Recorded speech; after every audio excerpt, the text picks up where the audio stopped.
Hello প্রিয় student, তোমরা সকলে কেমন আছো? আশা করছি তোমরা সকলেই ভালো আছো এবং সুস্থ আছো। আজ আমি যখন ছোট ছিলাম সত্যজিৎ রায়ের লেখা স্কুলে যে পাঠটি আছে সেই পাঠ থেকে মান 10-এর একটি প্রশ্ন আলোচনা করব, তার উত্তর সম্পর্ক আলোচনা করব।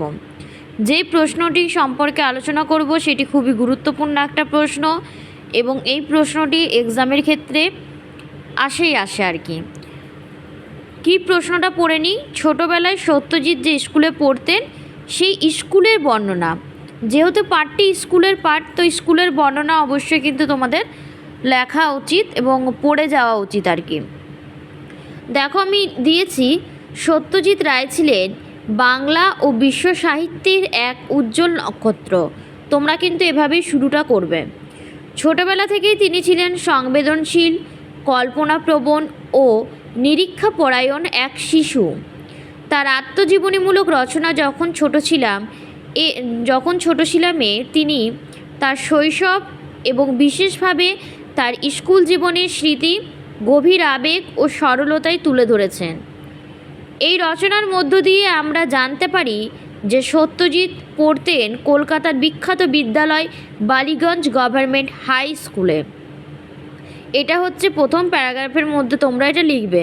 তোমরা অনেকে আমার কাছে চেয়েছো যে স্কুলের পাঠটা থেকে প্রশ্ন অ্যান্সার দিলে ভালো হয়, তো প্রশ্ন উত্তরের মধ্যে প্রশ্নগুলো তো তোমাদের সাথে আমি আগেই শেয়ার করে দিয়েছি, সেখান থেকে একটা প্রশ্ন আমি তুলে আজকে অ্যান্সারটাও দিয়ে দিচ্ছি। নেক্সট প্যারার মধ্যে লিখবে তোমরা, এই স্কুল ছিল একটি সরকারি ইংরেজি মাধ্যম বিদ্যালয় যেখানে কঠোর শৃঙ্খলা, নিয়মানুবর্তিতা এবং শিক্ষা ব্যবস্থার প্রতি নিষ্ঠা ছিল প্রধান বৈশিষ্ট্য। স্কুলটি ছিল অত্যন্ত নামকরা এবং সেখানে পড়াশোনা করাটা অনেক ছাত্রের স্বপ্ন ছিল। তখনকার দিনে কিন্তু সেটা খুব নামকরা স্কুল ছিল। বিদ্যালয়টির আকার ছিল বড় এবং তার চৌহদিতে ছিল বিস্তীর্ণ খেলার মাঠ, লম্বা করিডর আর বহু শ্রেণীকক্ষ। সত্যজিৎ যখন এই স্কুলে পড়তেন তখন প্রতিটি শ্রেণীতে ছাত্র সংখ্যা থাকতো প্রায় 50 থেকে 60 জনেরও বেশি। প্রতিটি ক্লাসে কিন্তু ছাত্র সংখ্যা 50 থেকে 60 জনেরও বেশি থাকত তিনি যখন পড়তেন আর কি। এটি থেকেই বোঝা যায় যে স্কুলটি কতটা জনপ্রিয় ছিল। এবং আরেকটা জিনিস বলে রাখি, স্কুলটা কিন্তু ওপর থেকে দেখলে টি আকৃতির মতো দেখাতো, সেটা আমি আর লিখলাম না নোটের মধ্যে, তোমরা চাইলে অ্যাড করে দিতে পারো যে ওপর থেকে স্কুলটি দেখলে টি আকৃতির মতো দেখতে লাগতো। নেক্সট প্যারার মধ্যে তোমরা লিখবে, সত্যজিৎ রায় নিজে খুব শান্ত স্বভাবের ও ভদ্র ছাত্র ছিলেন।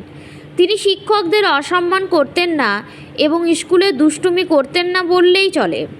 তবে তার লেখায় উঠে আসে যে তিনি পড়াশোনায় খুব উৎসাহী ছিলেন না। বিশেষ করে অঙ্ক ও বিজ্ঞানের প্রতি তার অনীহা ছিল স্পষ্ট। তার চেয়ে তিনি বেশি ভালোবাসতেন গল্প পড়তেন, ছবি আঁকতেন ও নিজের কল্পনার জগতে হারিয়ে যেতেন। তিনি বলেন, ক্লাস চলাকালীন প্রায় জানালার বাইরে তাকিয়ে তিনি কল্পনার রাজ্যে ডুবে যেতেন। মানে আমরা এখান থেকে বুঝতে পারি তিনি খুব একটা ভালো স্টুডেন্ট ছিলেন না, তাই বলে পড়াশোনা করেননি সেটা নয়, পড়াশোনা করেছেন, কিন্তু পড়াশোনার প্রতি সেই ইচ্ছাটা তার মনে ছিল না আর কি। এবারে তোমরা নেক্সট প্যারার মধ্যে এটা লিখবে, বিদ্যালয়ে শিক্ষকদের অধিকাংশই ছিলেন কড়া ধরনের, যারা শাসনের মাধ্যমে ছাত্রদের নিয়ন্ত্রণ করতেন। অনেক শিক্ষকই হুঁশিয়ারি দিয়ে পড়াতেন, আবার কেউ কেউ মারধরও করতেন। এখনকার দিনে তার মারধর প্রথা তো নেই, উঠে গেছে।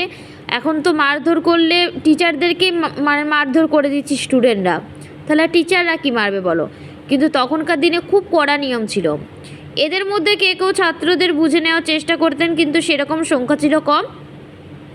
তারপরটা তোমরা লিখে নেবে খাতায় আর কি।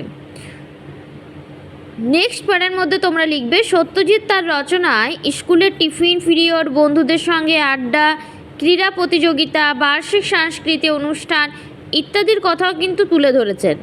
তিনি বলেন, স্কুল জীবনের কিছু মুহূর্ত আজও তার মনে গেঁথে আছে, তবে এ কথা স্বীকার করেন যে তার প্রতিভার পূর্ণ বিকাশ এই প্রথাগত শিক্ষা ব্যবস্থায় ঘটেনি, বরং স্কুলের গণ্ডির বাইরের জগতে থেকেই কিন্তু তিনি নিজেকে আবিষ্কার করতে পেরেছিলেন। আর যখন ছোটো ছিলাম বইটা থেকে স্কুলে পাঠ থেকে তোমরা অনেক ছোট ছোট প্রশ্ন কিন্তু পেয়ে যাবে, সেই প্রশ্ন অ্যান্সারগুলো কিন্তু করে নেবে।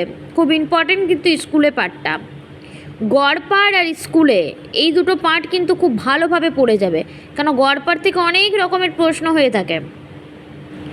এই স্কুল জীবনের অভিজ্ঞতা পরবর্তীতে তার চলচ্চিত্র, সাহিত্য, শিল্প ভাবনার ভিত তৈরি করতে সাহায্য করে। এটা কিন্তু লাস্ট প্যারাগ্রাফের মধ্যে তোমরা লিখবে। তাই বলা যায় সত্যজিৎ রায়ের স্কুল জীবন হয়তো সাধারণ ছিল, কিন্তু সেই সাধারণতার মধ্যেই ছিল তা এক অসাধারণ শিল্পী প্রস্তুতির ইঙ্গিত। এটা হচ্ছে একদম সব শেষে লাস্ট প্যারাগ্রাফ। তোমাদের যদি এখান থেকে আরও অন্যরকম প্রশ্ন চাই, অর্থাৎ ছোট প্রশ্ন, কমেন্টে জানাবে, আমি চেষ্টা করব তোমাদের সাহায্য করার। আর আজকের ভিডিওটি যদি তোমাদের ভালো লেগে থাকে তো অবশ্যই আমার চ্যানেলটিকে সাবস্ক্রাইব করে দেবে, আর ভিডিওটিতে লাইক দিয়ে দেবে, শেয়ার করতে ভুলবে না। তোমরা ভালো থাকবে, সুস্থ থাকবে। আর তোমাদের কীরকম ভিডিও চাই, কোন পেপারটির ওপর ভিডিও চাই, অবশ্যই আমাকে কমেন্ট করতে ভুলবে না। তোমাদের কমেন্টের ভিত্তিতেই কিন্তু আমি ভিডিও দেওয়ার আর কি আগ্রহী হয়ে থাকি। আর একটা গুরুত্বপূর্ণ কথা বলার আছে, সেটা হচ্ছে তোমাদেরকে এবার থেকে আমি রাত 8টাতে ভিডিও দেব।